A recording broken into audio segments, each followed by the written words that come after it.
very quick introductions. Thanks everyone for joining today and being flexible with our last minute change of date. This is the first event for CLF NYC this year, and my first event joining Jeremy as a co-lead. So I'm really excited to be here and hear what our three panelists have to share about the SPARC project underway right now in New York City. So I'll just quickly introduce our panelists. First, we're going to hear from Jennifer Cass, who's a Senior VP at NYC EDC and Vice President of Sustainability and Resilience. And you're going to share, Jennifer, a little bit about the circular design guidelines, which is super exciting. And then we'll zoom into the SPARC project, and Shefali Sanghvi, who's Associate Principal and Director of Sustainability at Dattner Architects, will share her experience working on this project, which has been underway for about a year or so. And then we'll hear from Dave Bennink, who is the founder of the NYC Circular Construction Network, and talk about how the SPARC project is potentially, as one of 15 projects underway in this network, really poised to catalyze new practices in circular construction in New York. So with that, I will hand it off to Jennifer. If you want to share your screen. Yeah, hi everyone. Just give me a second because I am usually a Teams user. So while I share, just need a minute to get this. Can you see the slides, and then I'll put them into? Not yet. Okay. Oh, I have to press the share button. There we go. There we go. Yep. Okay, now I'll put them in the slide viewer format if I can.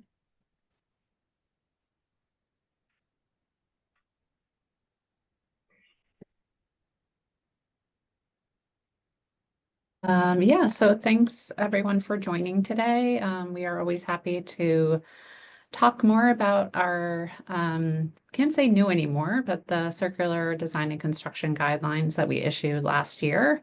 It's been almost a full year. It was quite a labor of love to get them published.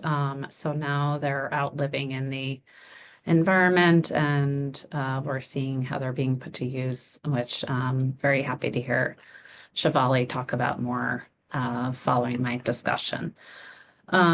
So I'm gonna just talk a bit for those of you not familiar about what EDC is. We are the New York City Economic Development Corporation. And this is kind of our one sentence mission statement: to create a vibrant, inclusive, and globally competitive economy for all New Yorkers. And we do this through 4 pillars: by strengthening business confidence, growing innovation sectors, building out neighborhoods where people live, learn, work, and play, and delivering sustainable infrastructure. That may take a few different forms, but obviously today we're going to focus on the circular economy. Sounds like someone has to mute their phone. Some background noise. Thank you. So this is a map that shows just a few of our key assets that we either maintain or that we're building out for the city. EDC manages 225 properties in New York. All of the work we do is within the 5 boroughs, and that equates to about 64 million square feet of real estate. We also have a capital portfolio that ranges from about 170 to 200 projects, and that is about a $9 billion portfolio. So, you know, we really feel like we have the ability to move the market on a lot of our sustainable goals. So a few years ago, we developed the emission statement specifically for our capital program.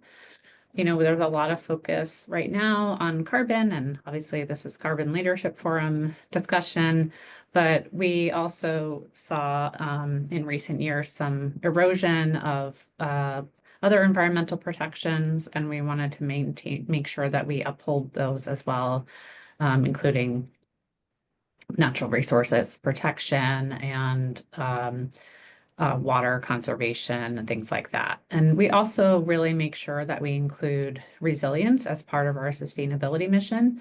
We feel that they are interlocked, and you know, you cannot have a sustainable piece of infrastructure that is going to be destroyed with a storm or is not protecting the people that it's supposed to be serving. So I wanted to just walk through some of the case for circular construction. I won't spend too much time explaining, you know, the different types of carbon, given the audience we have here.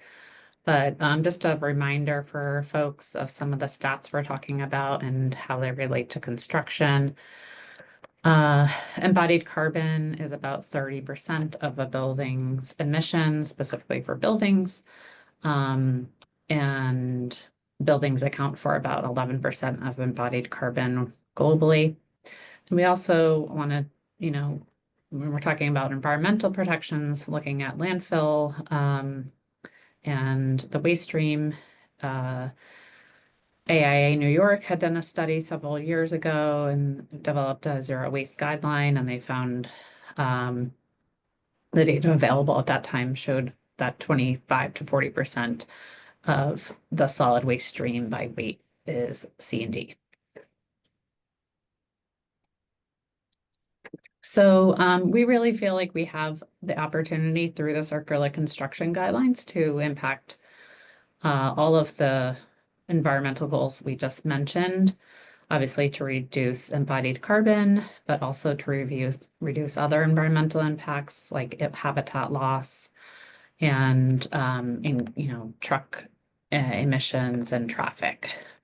We also feel like there's an opportunity to improve our construction practices by and potentially reduce construction delays if we're seeing the materials on a site as a resource rather than something to be disposed of, and you know, looking at materials within the city and local ecosystem as resources. We could reduce travel times, create more availability of local materials, and you know, a lot of what we focus on in the guidelines is developing a more efficient construction project. So less waste, not redoing work and ripping it out, making sure that we have BIM models that are well coordinated. We also, our jury is still out on this a little bit, but see an opportunity to increase more labor costs by, well, at the same time, reducing some material costs. And, you know, we're still collecting data on costs, and it really will vary depending on the project, but we're hoping to have more information available about that in the near future. Why EDC? We really feel like we are positioned between the public and the private sector. So we have this unique opportunity to push the agenda, as well as, you know, EDC doesn't have our own specifications like a lot of city agencies do. So we are flexible in terms of what we ask our consultants to do. And we can work with those city agencies while we're also working with the private sector. And so far, a lot of people have wanted to adopt these guidelines, and we're trying to spread the word as we're talking here today. We're also coordinating heavily with Maki-J on the Mayor's Clean Construction Executive Order 23 and making sure all of our goals are aligned with theirs. So quick intro into some of the requirements of the guidelines. it was on the last slide, but I did want to also mention that all of our capital construction projects must use the guidelines. Sometimes we're asked what the incentives are to use the guidelines. They're just like bluntly, there are no incentives. It must be implemented. So it's we felt like there's no necessary requirement for the carrot or a stick. It's just the baseline. So our goals are that we lay out in the guidelines for all of our projects are to have 75% minimum C&D material diversion, either through reuse or recycling. We don't consider landfill cover an acceptable reuse or recycling method. And then 95% of the discarded concrete and soil and brick should be recycled or reused.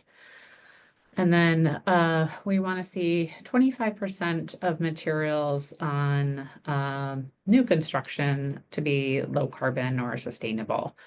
So that could be through a low carbon concrete, mass timber, reused material, something along those lines.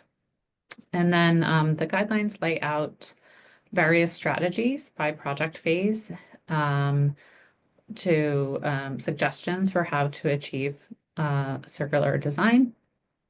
They also lay out who is responsible for different tasks. We have several workshops included in the guidelines as a requirement, and we, feel it's important to have the designer start off the project and then bring in the construction manager and the contractors into that plan as they are going to be the ones implementing the project. And then we have several deliverables all under the umbrella of a circular design and construction plan. Shefali is going to talk about this through the lens of SPARC, so I won't get too in the weeds here, but we include a requirement for a circularity audit, life cycle assessments, and EPDs, and a waste minimization tracker. Again, I think everyone here knows what an LCA is, so I'll just touch on this briefly, but we really want to have the opportunity to develop kind of a portfolio of LCAs and not just be looking at them independently per project. I think it's really important that we have the correct assumptions for a baseline as we're trying to reduce our carbon and understand, excuse me, but other requirements we could implement in further iterations of the guidelines might be.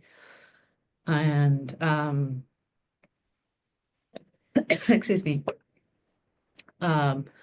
looking at, what we're doing well at and what we might need to improve upon. And so we want to have kind of a collective of LCAs going forward. I just wanted to highlight a few other projects that have embraced the circularity approach that ADC is managing. We often talk about the Battery Coastal Resilience Project as sort of a springboard for developing the guidelines. This is a wharf reconstruction in Lower Manhattan. It's also a coastal flood protection project. It will raise the Battery Wharf to 2,100 sea level rise. But at the same time, we got a lot of response from community and the maintenance entity for the battery that we sort of merged together. They wanted to try to maintain as much of the existing materials on site for the look, and as well as, people commented that we got as we're trying to address sea level rise on this project, we are inherently going to be causing it because of the carbon output. So this was our first project that we did through the Envision program, and the team really knocked it out of the park. They were awarded Envision Platinum, and we actually got the highest carbon reduction ever recognized by ISI, with a 54% reduction in embodied carbon from the baseline. I always like to emphasize that you're not actually reducing carbon on this project. It's not a sequestration project, but from the baseline. And then I just wanted to show this project is a dock builders pier in Staten Island. This was our first mass timber project, and it will be starting construction later this year. And it's really just going to create a beautiful space for them, while at the same time, obviously, using natural materials. The Orchard Beach Pavilion in the Bronx is a great example of a landmark project that we're rebuilding and trying to reconstruct in kind. We can see in the photo here, they've tried to maintain as much of the existing structure as possible. There's a lot of materials on the facing that had to be rebuilt or recast, like these beautiful tiles you see on the top of the pavilion. But they also, have looked at the site as a resource itself, where they might have some materials that they were going to discard. They sort of use those as a resource to replace on other parts of the project. And then finally, the Red Hook Library. This is another renovation project in Brooklyn. We are performing this on behalf of Brooklyn Public Library. And this roof structure and ground floor slab are actually being raised and but reused. So they had a really intensive jacking system, and the final product will be a net zero building. So this project really looked to emphasize the resilience as well as embodied and operational carbon. So it's really a win-win for the city and the community. Okay, that's my brief presentation. I'll hand it over to Shefali to get more into SPARC. Thanks. Let's see. Give me a second to share my screen. To share.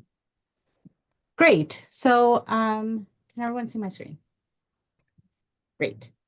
So thanks Jeremy and Laura for giving us this opportunity to talk about this great project. Very quickly, for those of you who are unaware, Dattner is a woman-owned architecture firm. We're based in Midtown. Our work is really what we call civic architecture. We do a lot of housing, mostly affordable housing, multifamily housing. We do transportation and infrastructure work, and we do education, healthcare, and sort of cultural work. So I think for this particular project, SPARC, SPARC's Kips Bay will be a first of its kind job and education center in the heart of New York City. A lot of this is really from EDC's website, so Jennifer will find this very familiar. Where the total will include 2 million square feet for educational programs, workforce development, and job opportunities, really focused on life sciences, public health, and healthcare sectors. And it'll transform what is currently Hunter College's Brookdale campus into the state-of-the-art academic, healthcare, and life sciences hubs. So phase one, which is the phase that we're working on, our architectural team is with NEAD, and NEAD is the prime, includes deconstruction of the existing campus, and the extent of it is kind of highlighted in this magenta line, and also includes the design of a new New York City public school, health and science career-focused high school, and 3 integrated CUNY schools, including Hunter College School of Nursing, CUNY Graduate School of Health and Health Policy, and Borough of Manhattan Community College, along with a new public-facing square, pedestrian bridge over the FDR connecting to Waterside Plaza, and a flood wall. The master plan was done by SOM, and these are some of the images from the master plan. So again, phase 1 includes the CUNY and public school portion to the east of the site, as well as the square in the front, and a lot of these infrastructure upgrades. And then for most exciting for this group, deconstruction of that existing building. Here is just a quick slide highlighting some of the infrastructure improvements that need to happen that are kind of like hidden in that very glossy AXO rendering of the site, but also still very critical to this project. Our vision with NEAD, our design drivers are kind of like this overall embodiment of the vision, activating the square and providing this visual connection, and a distinctive design that reinforces identity, and of course, being cost effective and efficient. We also have, EDC has some pretty ambitious sustainability goals. You know, we have to do LEED Gold and Envision Gold. There is this outreach and education portion of it. We have biodiversity goals that includes developing kind of like a very ultra urban biodiversity metric, which is really exciting and not necessarily, hopefully exciting to many of you on this call, but not what I want to spend time on. And then obviously robust energy goals that really look at reducing site EUI and energy use across the building and full electrification. So what I really want to spend time talking about today is our circular design and deconstruction goals. What's really exciting about this project is having the opportunity to implement EDC's circular design and construction guidelines on a project at this scale. I think in many ways, this project is one of a kind because of its scale and because of its location. We are in a very, very dense urban environment. So how do we do this? How do we meet these goals that Jennifer went through at this site? And then kind of like looking, how does that also tie into the design of the new building? Because not only do we have to deconstruct the existing building, we also have to incorporate this and this idea of designing for deconstruction for the next team that's working on this project into the new building. So these are just kind of like, you guys know all of this, but goals that we all have to keep in mind as the design progresses. And so here is this idea of like, how do we define design for deconstruction for the existing asset, right? We have to survey the existing building. This building was built in the 50s. It was very much not designed with deconstruction in mind for the end of its useful life. And there's also, because of the time in which it was built, a lot of hazardous material. And then kind of like the research around what are we keeping, what has cultural, historical significance, what can we keep to help tell this story, and what is even feasible to keep because of the way that the building was constructed. What do we do to support the creation of a market here, which I think Dave will really go into when he gets to his portion, and how do we design for these logistics? How do we account for these logistics, and how do we price them, right? Because I think ultimately that is the question we all have, is how do we actually do this thing and how do we pay for it? So here's some photos of the existing building just to kind of show you that it really is a campus, right? There are a lot of classroom and lab spaces. There's like large multi-purpose spaces. There's items that have historical significance. There are a lot of windows. There's a lot of air conditionings. There's all this site work. And then there's a lot of marble that I think is very distinctive. And, you know, for us, we were like, well, we should really look at a way to kind of include this however that we can. But really this idea of like, okay, we have all of this stuff, but we have to quantify it. We have to go there and start figuring out how we can do this thing. When we first started the idea of the audit, we did not have access to existing condition drawings. So we were like, how do we take this existing, you know, 400,000 or 500,000 square foot campus, and how do we quantify what's there? Do we have any existing drawings? And then how do we document it? How do we determine what these potential strategies are? And how do we show these outcomes in a way that allows us to track them every time decisions are made? And, you know, I think one of the things that we found when we were going through photos from the master plan and from some of the, like, really from the master plan, is there was this one photo in the corner of the page that showed a plan room. And we're like, where is that room? There's got to be drawings in that room. And after much back and forth, we found them, and they were on the roof of this middle building. And they had been moved there after Sandy. So a lot of the drawings were really moldy and they were just kind of like this. You walked in, you were immediately like, oh yeah, no, nobody wants to be here for a long time. But people volunteered, and we were able to find a pretty robust set of drawings that really made the documentation really simple. And so the first thing that we did after we did all that data collection is we created a framework to be able to do this audit. We were the first, our initial walkthroughs, EDC was there, Dave came in to walk through the site.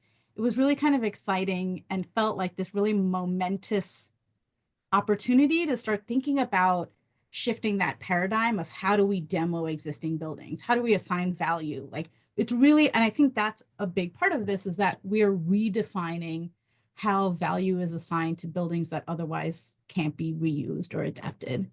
And so the NEAD team created, based on the information that they had, a Revit model of the existing building, and we created a toolkit of, like, basically like in Bluebeam Studio, as if you were punch listing, of tags of different types of flooring, different types of wall treatments, windows, doors, anything that you can think of, so that we would walk into almost every room and then easily be able to say on like a tablet, these are the finishes in this room. If there's a wainscot, it's roughly 4 feet, and then you have that opportunity, have that information feed back into the Revit model so that we could start quantifying the material. And then of course the overlay to all of that is sorry, I'm gonna go back up for a sec. The overlay to all of that is how much of this is hazardous. So simultaneously our hazmat consultant is there, they're doing probes, they're providing all of these progress hazmat reports. And one of the things that we were not expecting when we did this initial walkthrough, where a lot of these photos are from, is about 95% of the doors are hazardous because they are all fire rated and they have an asbestos core. And so when you think about this idea of like, okay, is it worth stripping the core out from the door? What's the labor involved in that? Do we really have something meaningful to salvage at the end of that? The answer was kind of like, we don't really. So doors, which we had originally identified as this really great opportunity, became not that. And then, of course, it is still a functioning college campus. And so how do we minimize disruption to the existing users and tenants and residents, really, because there is a dorm there. And so we used Matterport to do digital scans of all of the unique spaces at the ground floor, mezzanine, like in the podium, and then a couple of the repeating dorm rooms and offices on the upper floor, so that, 3 months later, when we're like, what does this note mean? We can go to these scans, these digital scans, and go through the room to be able to be like, oh, that's what that means. And these also gave us the opportunity to take measurements, so that if we wanted to find the linear foot of this millwork, we were able to just take measurements off of these scans, which was really helpful. And we also thought that it would be, does someone have a question? No, I'm just going to keep going. We also thought it would be really helpful for bidders and potential CMs to be able to see, this is what the space is like. This is what we're asking you to do. You don't have to just see it as in a drawing, but you can kind of virtually walk through the site. While this was all happening and we were quantifying all of this material, right? I mean, based on an initial desktop survey, obviously most of the building is concrete, and that other 8% is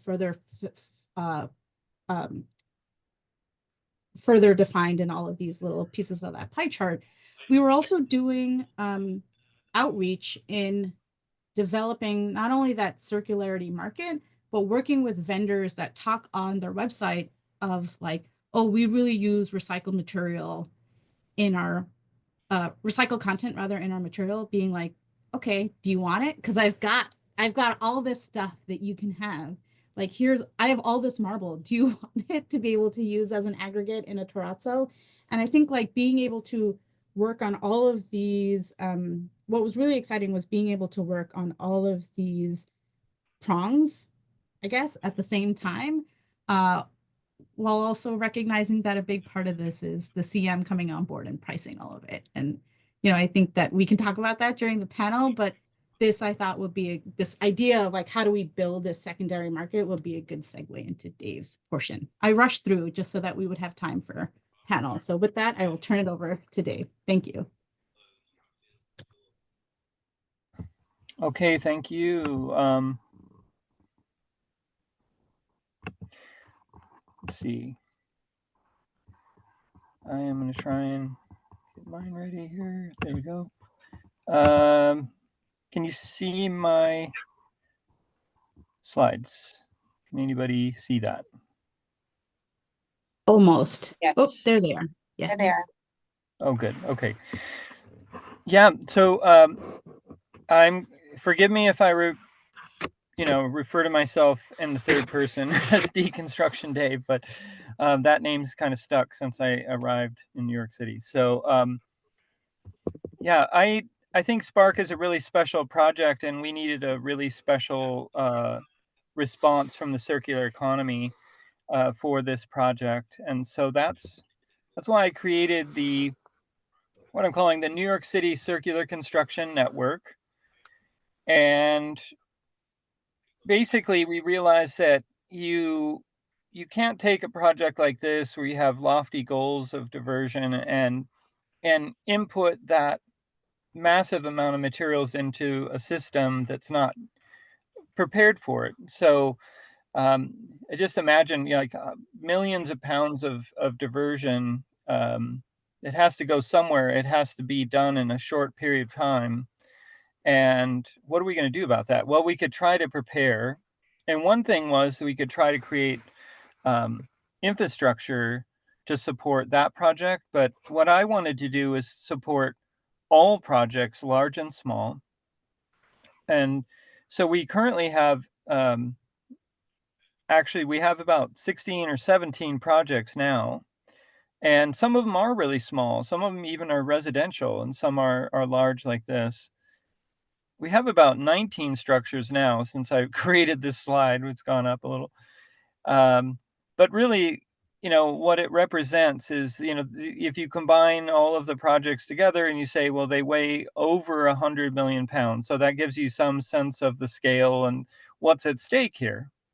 There's a lot of materials. So what are we going to do about it? Well, one idea was that we could take multiple projects and we could connect them together through a network.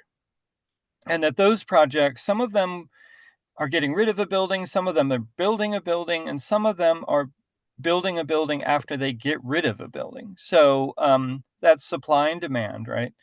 And the ones that are demanding materials, one project might supply another project, right? So instead of just having the simple of approach of like, we're going to source materials from the linear economy, and then we're going to try to save our material at the end, or, like the end of that design process. We're going to try and get somebody else to take our materials. We're challenging architects and designers to say, look, maybe we could source some of our materials from the circular economy, and the linear economy is doing just fine without us, so we'll be trying to source materials from another project, perhaps. So if SPARC was project 1 and I had project 2, look at a list of materials from SPARC, they might want to source some of that material from SPARC. They might want to buy some of that material from SPARC. And what that actually does, it's such a simple concept, but SPARC has a large budget, but a limited budget, because there's lots of things, lots of expenses. So what if you took some of project 2's budget and took the money out of the linear economy and gave that money to SPARC, and that really increases SPARC's budget. And so, sorry, if somebody can mute, that would be helpful. So, anyway, yeah, so the idea is that when we try to think of like, how are we going to make this economically viable to deconstruct a building and to do this at scale. And one idea is that you combine different budgets. Maybe it's workforce development budgets from one place, or another project that wants to buy some of your bricks or something like that. But there are ways that we get this done, and we've been getting it done for over 32 years. So this is not a new concept. But basically what I do is I go into, and I went into SPARC, but I'm using an example here of a library in Brooklyn, the New Lots Library, where we had to do a similar process. We would do an audit and come up with all these materials that were destined for the landfill, right? And we wanted to know what they weighed, and we wanted to know what percentage of that we could divert. And I needed to write down the values, because that helps me determine whether I can make this economically viable.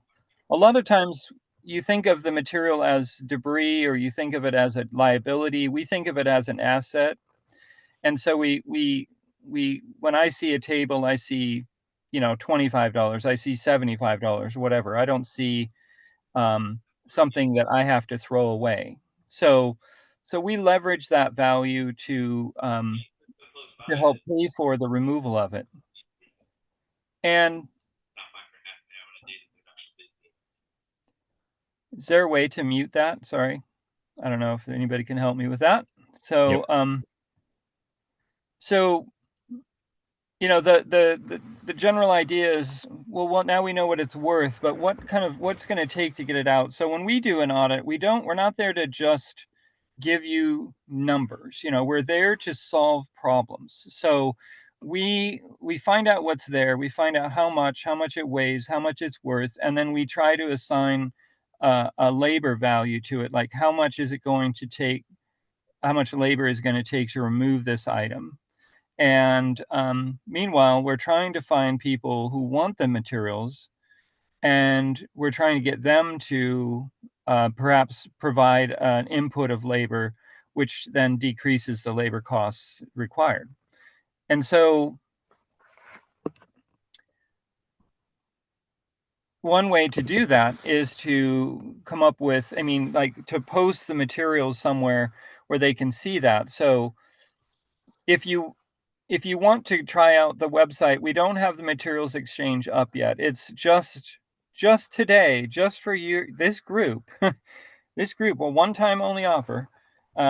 You could go to New York City. It's NYC-circular.com if you want to jot that down. But the thing is, I don't know what's up with the site, where, it's the first version of it, and you have to enter www.nyc-circular.com if you want it to load properly. I don't know why, but we're trying to resolve that. Anyway,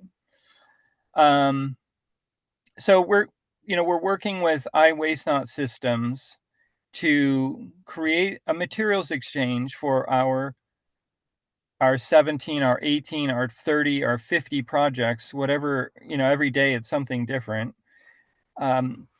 We're going to be listing out those materials. So if you were an architect or designer, you were looking for materials, this is like a, catalog. It'll be like a catalog, like here's a bunch of available materials. They're available on this date. They are, some of them, might be from SPARC. Some of them might be from the library and other projects. And so you can get an idea of the quantity. You can get an image of it. And hopefully that would inspire you to reuse, to use some reclaimed materials. So that's one of the functionalities of the website.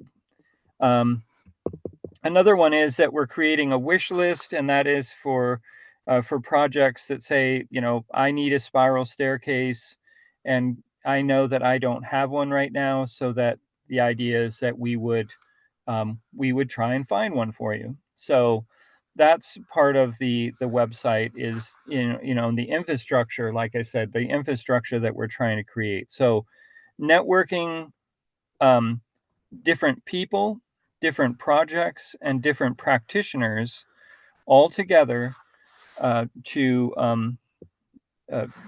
give the circular economy a bigger footprint and and to make it more material available to New York City projects. Another thing we'd like to bring to New York City is our Reuse Innovation Center concept, which is essentially a circular business cooperative. We co-locate different businesses together in one facility. Some of them represent demand, some of them represent supply, some of them do repair, some of them do recycling. And the idea is to, to give, once again, to give the circular economy in New York City a boost by having different businesses work together in a synergistic way. And they're not really competing with each other as much as they are completing each other. That's the theory. So I'm excited to try and move that forward in at least, if not New York City, then New Jersey, where we're looking for warehouses to house this. So we're excited to talk to EDC more about this idea. So my final slide is just saying, projects like this, it's amazing what EDC and the team have done. One of the gifts that we've been given is time. We started before the project starts, and we have a little bit of time to get these things figured out, to find, to build up demand for materials that are currently not available because they're in use. So that's one of the things that we're working on. We were using the time to create demand, and we're finding ways to balance the budget. So there are things that we could sell from the building that generate money, and there are things that are going to cost the project money in the form of labor. And if we could balance those things, and we could divert quite a bit more. But one of the lessons learned in this project already was, if you believe in circularity, you have to buy circular. So you have to look away from the linear economy and all of the advantages that have. You have to give the circular economy a chance, and we're trying to do what we can to make it compatible with your projects. And yeah, I guess that's my last slide. So I'm going to stop sharing. Thank you. Thank you so much, Dave. Thank you, Shefali and Jennifer, for the presentations. I can start off with a few questions, and if anybody would like to add other questions in the chat, please go ahead. But I've been following this project for some time, the SPARC project, and as a designer, as somebody in an architecture firm, I feel like I need more information on how to understand the logistics and some of the design implications of deconstructing a building and reusing those materials. So maybe first I would throw out the question of, given all the concrete on the project and the high rate of diversion that's being targeted, what are the different types of flows that are being envisioned for this project? Is it primarily downcycling into aggregate? Is there anything kind of new or more related to recycling or upcycling of all that concrete that is being tested or experimented with?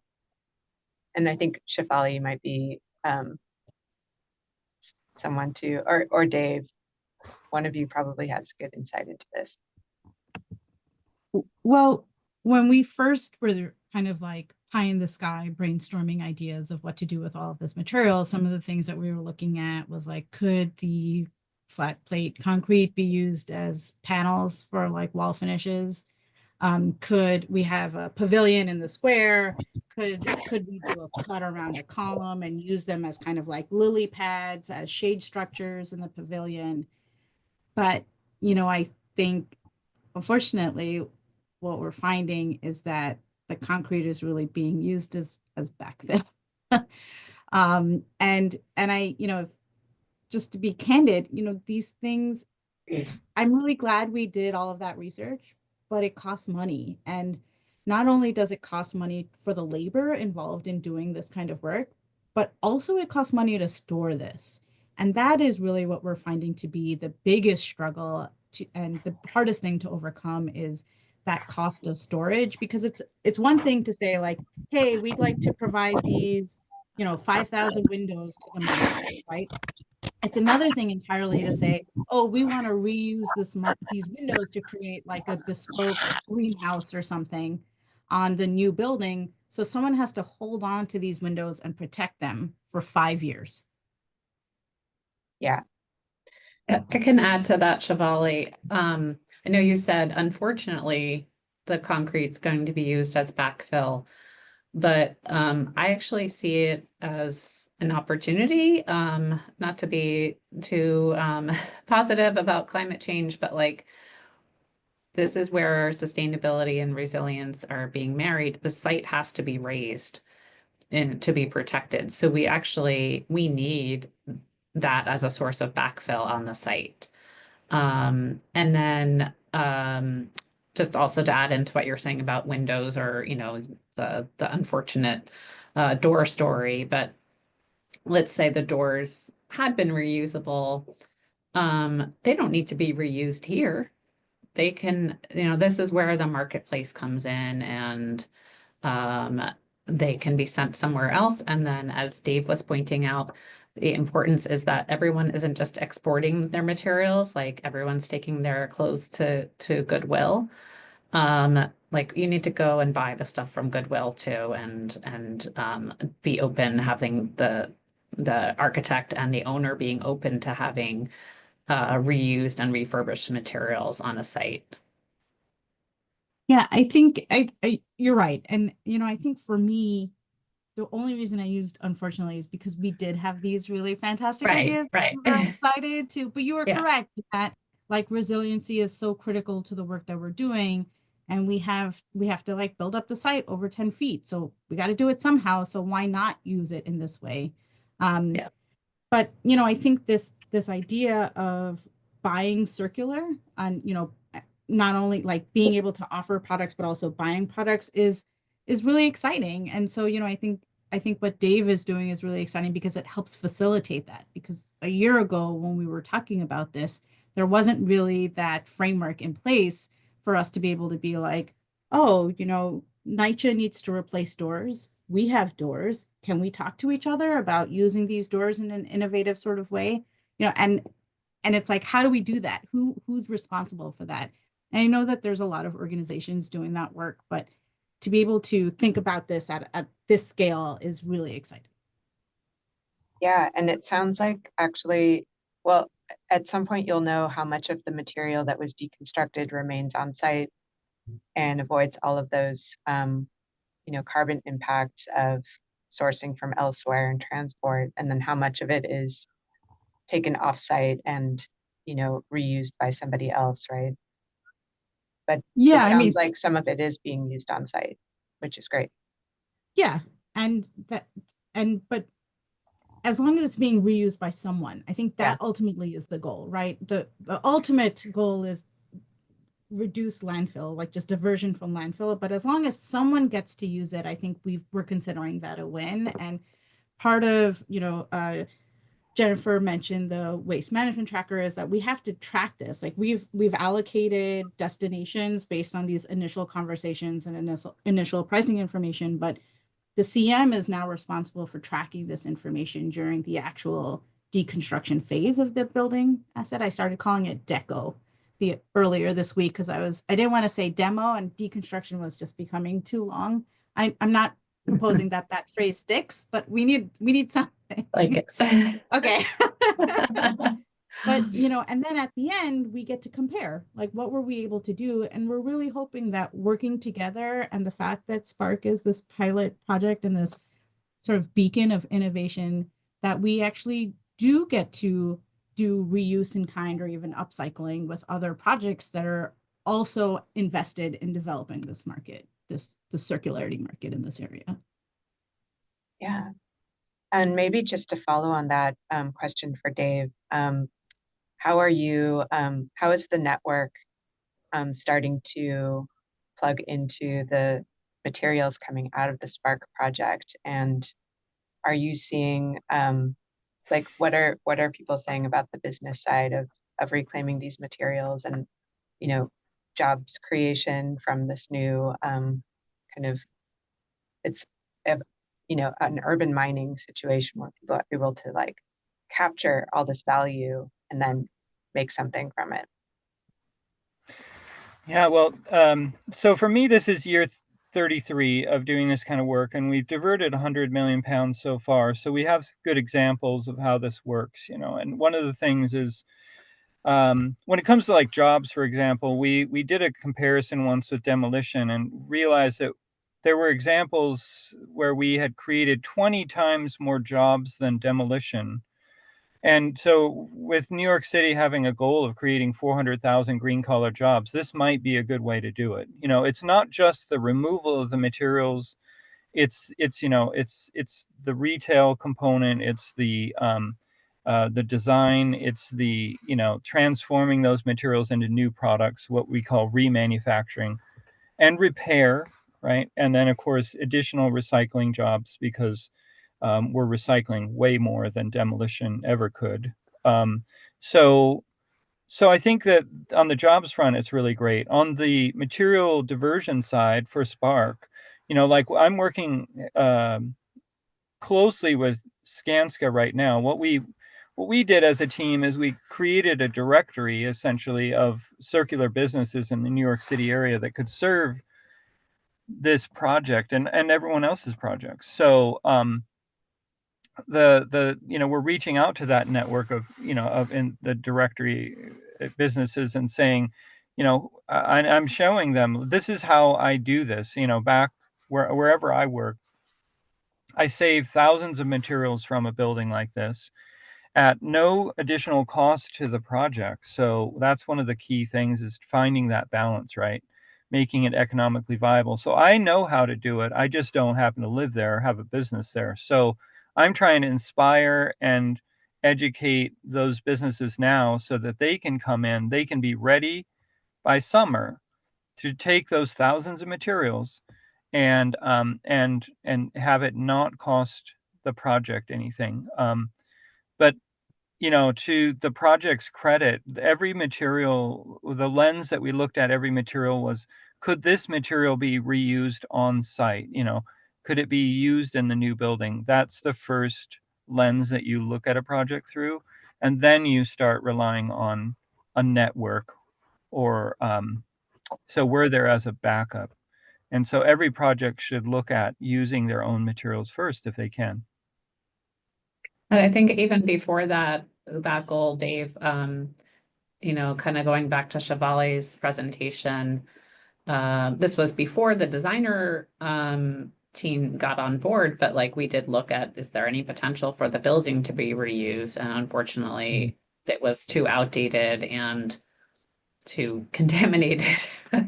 But that's definitely part of, you know, what I want to emphasize with some of the examples I gave in the end of my slide deck, is to show like, you know, we could have easily demolished the Red Hook Library and rebuilt that, but we saw that as a resource and found a way to adapt it.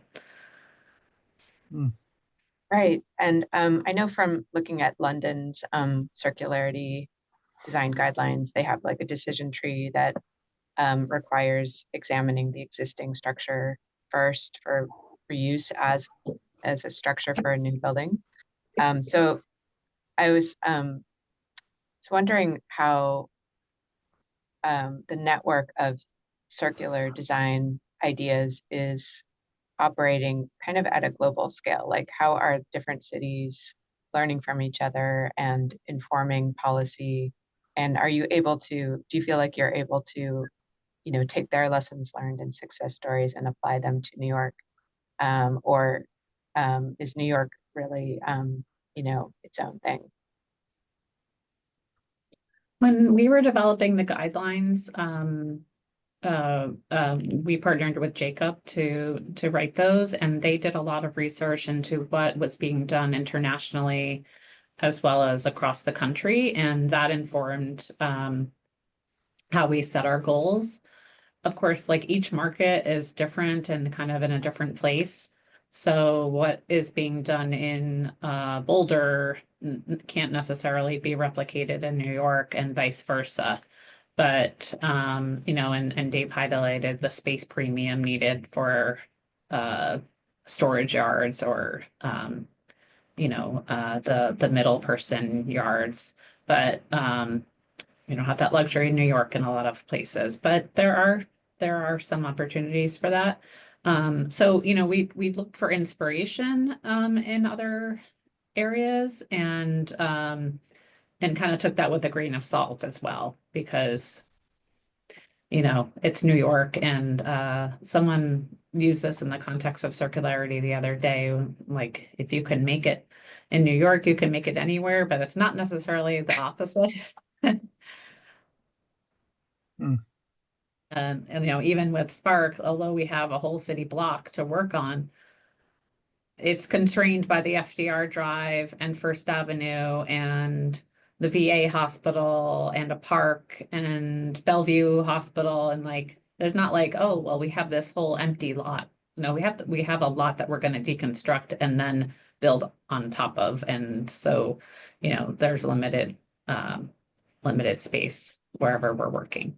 That was actually one of the luxuries we had and are having at the LMCR battery project is the Parks Department and the Battery Conservancy has graciously let us use an area of the green space for a laydown area that will be restored later, but you know, we did have some space available. Great, interesting. Also, all the water access must be kind of interesting to think about, you know, using barges and moving materials that way, which is Yeah, unique. we try to think about that as much as possible. A lot of our portfolio is on the waterfront, and I know that's something that Skanska is also looking at for the SPARC project. Oh, great, fantastic. So we are almost at time. I think maybe if each of you could just say like one thing you're looking forward to seeing materialize in the next year with the SPARC project or the design guidelines. Let's end it on that. Shefali, you want to start? Sure. I'm really looking forward to starting the deconstruction process. You know, I think that we've been thinking about it and talking about it for so long that to be able to finally say like, okay, the proof is in the pudding or whatever that vernacular is going to be really exciting. And to prove out some of our assumptions is going to be really critical to this process. And then continuing to talk about it, really. Yeah, watch party. Thank you, Shefali. Jennifer? Yeah, I'm gonna do a kind of a 2-for-1. I'm really looking forward to seeing how we're able to apply our circular goals and the techniques on a variety of projects, but also seeing how, you know, communities like we have on the call today respond to those and the innovative ideas that you all bring to the projects that we are implementing on behalf of the city. It can't be a singular entity, as we've shown here today. We really need everyone's hands on this and the hive mind, sorry. Wonderful. Thank you, Jennifer. And Dave, we'll let you close us out. I think one of the things is that you have to understand most of the projects I've done in my career have been without help, you know, without any design guidelines, without any recycling requirements. You know, I'm competing against machines that are mechanically destroying buildings, and we are trying to save them. So what I'm most excited about is continuing a process where EDC and the whole design team, I feel like it's my responsibility to save the materials. And for once I have somebody who agrees and is helping, and I'm excited to see the results of that process, where if we can do it without help, imagine what we could do with your help. That's really the key. And then my final thing would be, yeah, I'm excited to see, for our New York City Circular Construction Network, this will be, the first heavy lift and see how all of the practitioners, how we can get them to step up and make this happen, because they're going to be essential to that, like coming in and doing the diversion, so. Yeah, wow. Well, thank you so much. That was really inspiring. Thanks. A great way to end the week. And thank you for sharing your time. Thanks for everyone for attending. And yeah, we'll see you next time. Thank you. Thanks so much for the Sure. invitation. Thank you. Have a good weekend. Bye. Bye.